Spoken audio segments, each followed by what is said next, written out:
I'm Joel Elliott. I'm stuck in Huntsville, Alabama, Rocket City, Space Town, whatever.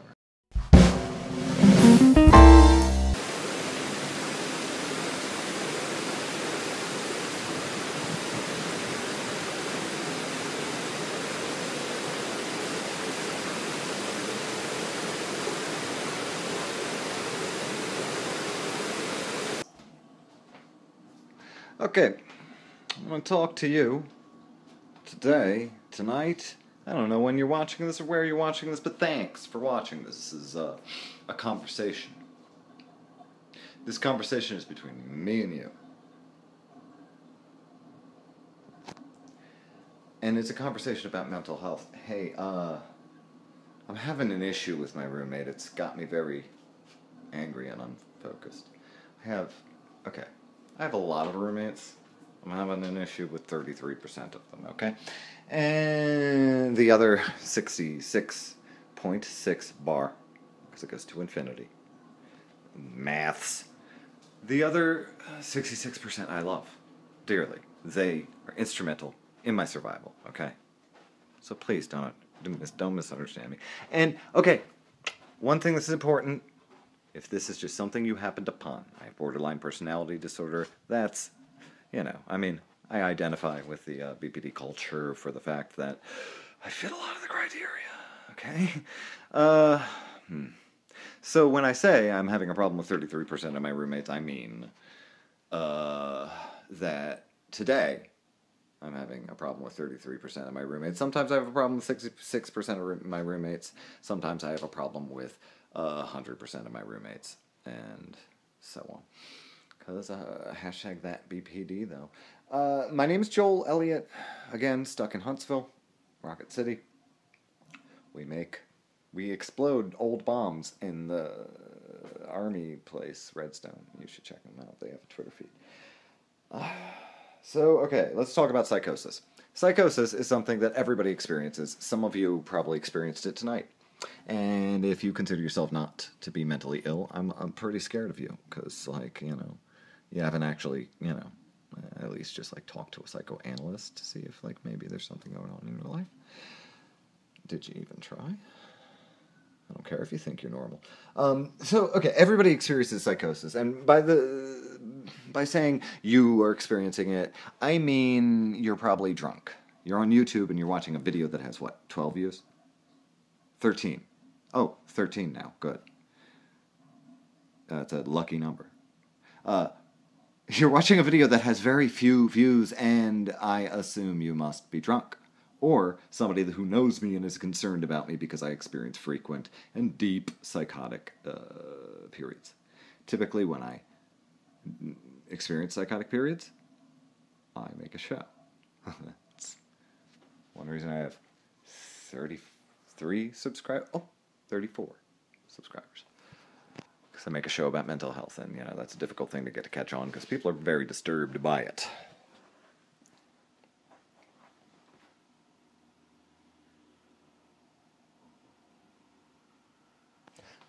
What I'm doing right now, in case you didn't know, I'm letting you rest a minute with that information.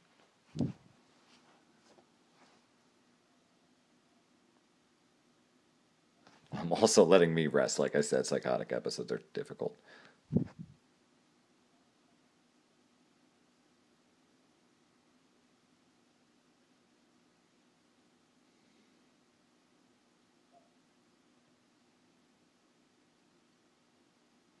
So, now that we've had a moment to just kind of step back and take all that in, let me reiterate and focus on the point that, I made the point you're drunk, and that's cool. I'm not judging you for being drunk, believe me, numb the pain.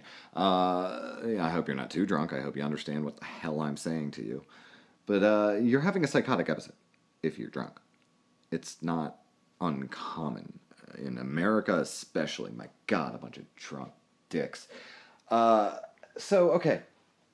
Several things have gone wrong in what I'm trying to do here because I'm having a problem with a roommate. And, I'm just unfocused. This jacket that I put there scared me just a second ago while I was talking to you. My back, because I ride a bike without shocks, and my back is messed. And I wanted to show you how close I had gotten to overfilling the tub. Typical tubs have, when you're not living in Alabama where things were all made like by slaves in the 1800s, typical tubs have like a drain here, so that psychotic individuals like me, who forget things, get unfocused, unclarified, and like let the tub just fill all the way up. It's so people like me don't overflow the tub and make a fucking mess. So that was one moment. I caught it, but I caught it like, it's getting on the brink. And I was like, because I live with a medically giant man. He's 6'7". He loves me. He cares about me. Don't tell anybody that. That's a secret, that he loves me. It's a secret that he even feels love. That he feels it, because love isn't logical. Okay? So, he's a very large man, you know? Okay, in my deepest, like, maybe this is too deep to share. No, of course not. In my deepest psychotic episodes, I honestly, actually, in real life actuality, believe deeply in my heart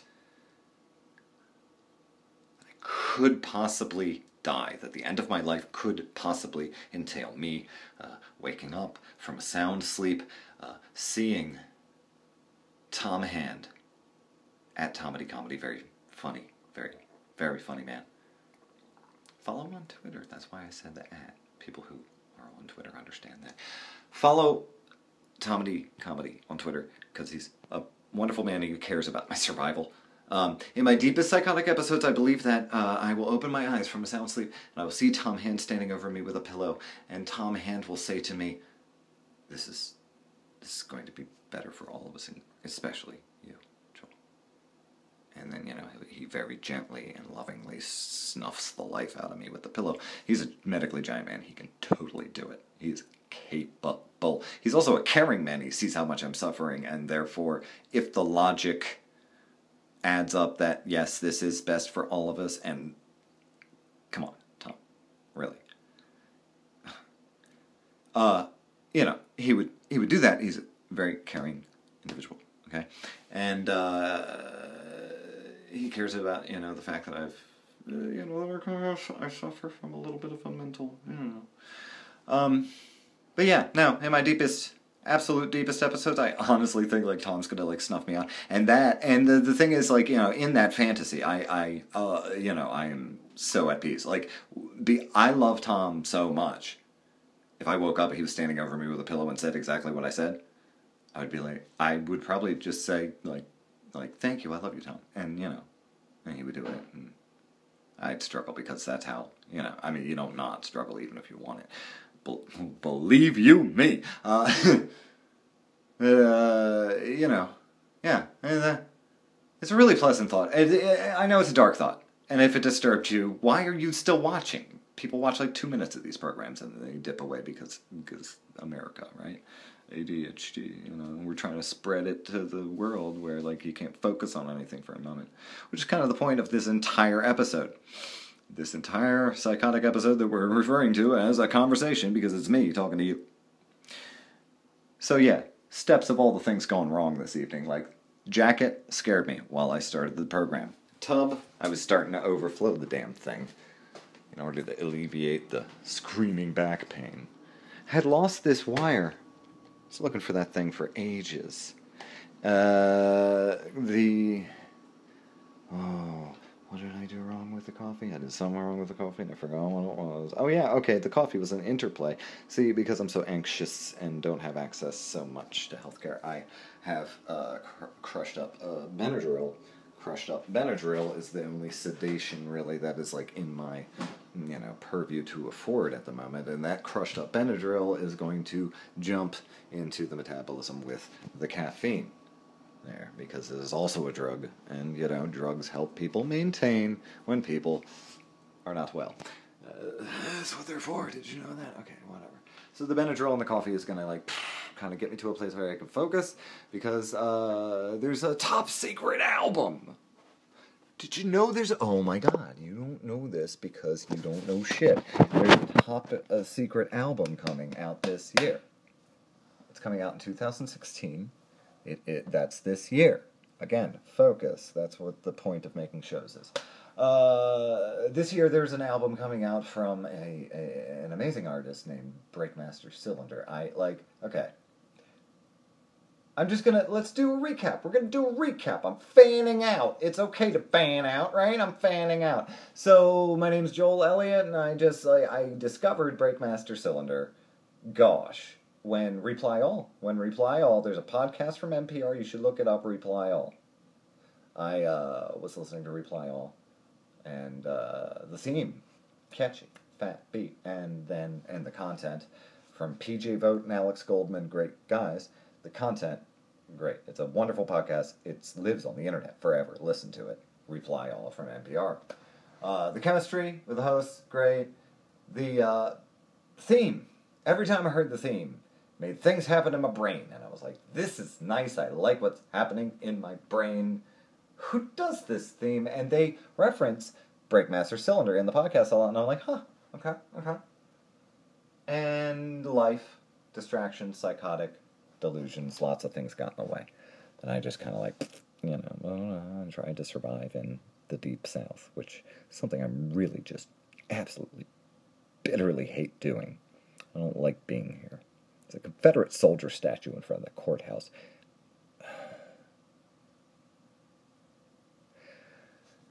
So Breakmaster dropped off my radar, and I was just not conscious of Breakmaster for a while. And then things started to get bad here. For various details, lots of things happened. I made some bad decisions. There was a lot of circumstance involved as well. However, kind of fucked up my whole situation. I'm back flat on my face, like Drake. What was it Drake said? If Drake were me. Started from the bottom, now we're back. Started from the bottom, now the whole team's back. Okay, so now that the whole team is back at the bottom, I just caught on to Breakmaster Cylinder because Breakmaster Cylinder's work is very soothing for people in my situation. I don't know what it is about it, but it connects on a deep level for people who are struggling. Breakmaster Cylinder, I just started fanning out on a couple months ago, maybe. Ish. I don't know. I mean, you can check my Twitter TL and see that I was brrr, fanning out, okay? And things are bad in my life, and it's clear. I make shows, and I just want people to not feel alone when they feel desperate, because that's the point. And Breakmaster was okay. I was fanning out still on Breakmaster at an open mic, and 30 minutes before I did my little thing, referencing Breakmaster, Breakmaster had DM'd me and said, dude, the world can be irritating as fuck, and I want you to be having a better time in it. Is there anything that I can do that would be actually useful to you? And holy shit, I need to survive, whatever. And that's not your responsibility, I gotta pull myself up like I did the last time. And Breakmaster, we start talking, talking. And it's great, we're connecting, and I love it. And there's an album coming out, and I'm going to look at the raw files tonight, listen, and I'm going to take them in, I'm going to feel things. I'm going to share those feelings then with the artist, who is going to release this album in 2016. It is an album entitled, I'm not telling you, and it's featuring an artist that we should discuss. I mean, the artist's existence, you should know about. Rapper. Good rapper. Love the rapper. Rapper and BMC making an album. Loving it. I'm going to review as soon as my roommate's done being a dipshit. Hey, thanks for joining me on this conversation. I know it was scattered. Sorry. And after a break for trying to focus, let's go through what I was trying to discuss with you because I got way off track. Because I was excited about the upcoming album that Master's putting out. I got scared by the jacket. That's one unfocused thing that I was doing because I was, I'm having trouble with psychosis right now. I was leaving the tub fill, and there's not a good drain on that tub, so that was going to make a mess, and the giant man that I live with, who's been covering my rent, is going to be mad at me if I did that, but I saved it. Coffee and Benadryl, essential. It's going to bring me to focus, be able to actually produce. This happened, actually, since we last talked.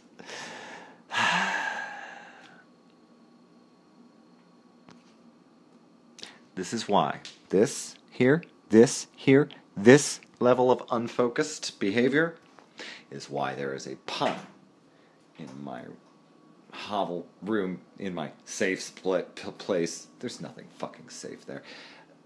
Psychologically. My roommates are not violent men in the physical sense. They are violent men in the psychological sense. Link in the doobly-doo. PBS Ideas channel. You'll understand more about everyone you know after watching that video. That level of unfocused behavior is why there is a pot in my room where there's a sticker on the back of the pot. On the sticker on the back of the pot, it says the word stove, and then it has a no symbol. The inside of the pot is ruined because some mentally ill, unfocused, psychotic, delusional bum was boiling water to feed himself.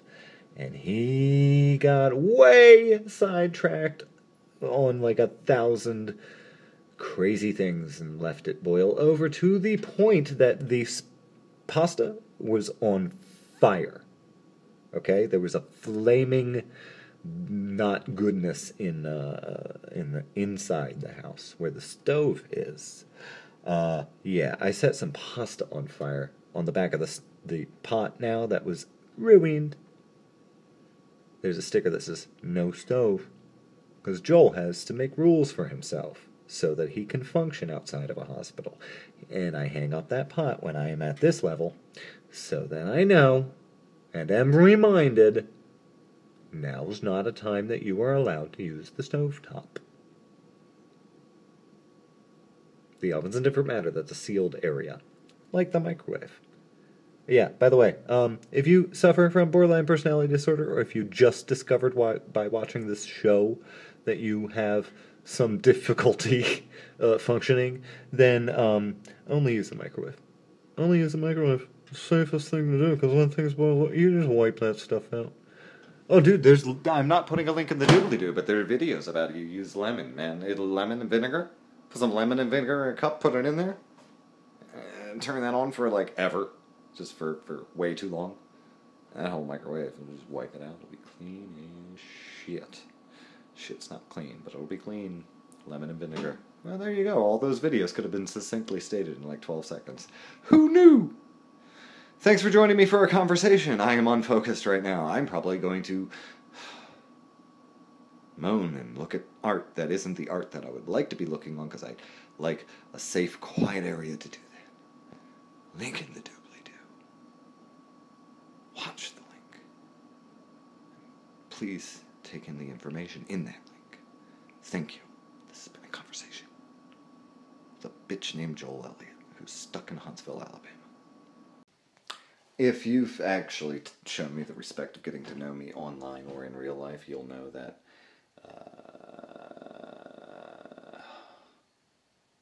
well, first of all, you'll know that I'm barely functional. Okay. Let's rephrase that, because I've done a lot of crazy, amazing things as far as accomplishments in 37 years for somebody who attempted suicide at age 9, alright? I have been a lot of people in a lot of pretty interesting job situations. Like, some great, some terrible, some up, some down, I've worked a lot. Yeah, okay, if you know me well enough, You know that from the moment that I regain consciousness to the moment that I lose consciousness at whatever given part of day, I have a drink in my hand, a drink of some sort. This drink, a very beautiful, elegant gazelle. That's not what she is. What is she? An awkward giraffe who bartends at a local dive bar. Wrote that on the cup. And that's sweet. She's so sweet. And don't tell anybody, but I think she's cute too. Shh! That's between you and me. It's a private conversation, YouTube. I'm not going to give you her Twitter handle because that is for me to follow, not you. She is gorgeous, that awkward giraffe. So one more thing I wanted to mention is that I have a beverage in my hand at all moments of all days because it like the way that guns make people in Alabama feel safe, even though they really don't. They just make you actually less. I had a beverage in my hand every waking moment, and I had the wrong beverage in my hand for putting cream in, because, again, psychosis. I've been having trouble focusing. There's lots of reasons. I didn't have coffee. I had Coca-Cola, and I put half and half in it. If you know anything about science, you know that right now there's stuff is coagulating in there, and it's going to be gross. And if I had sipped any of that and put it in my stomach, it was going to be a very bad time. I'm glad I noticed that it foamed immediately, and I was like, this is not coffee. Oh, look what I did. And so I am not drinking it. I now have coffee in the cute cup. The cute cup that the awkward giraffe served me, because she cares. She sees that I'm not making it in life, and she writes cute things on my cups. She does that for all of the bums. Bums don't go there. I'm the only bum. I'm pretty territorial. I don't let other bums come to the Copper Top, the bar that I'm talking about. And that's not true. Some of the people that are there might be bums. Everybody there, though, acts gentlemanly. Okay, except for the people with jobs. They suck. They're dicks. God, they're dicks. Anyway, thanks for having this conversation with me.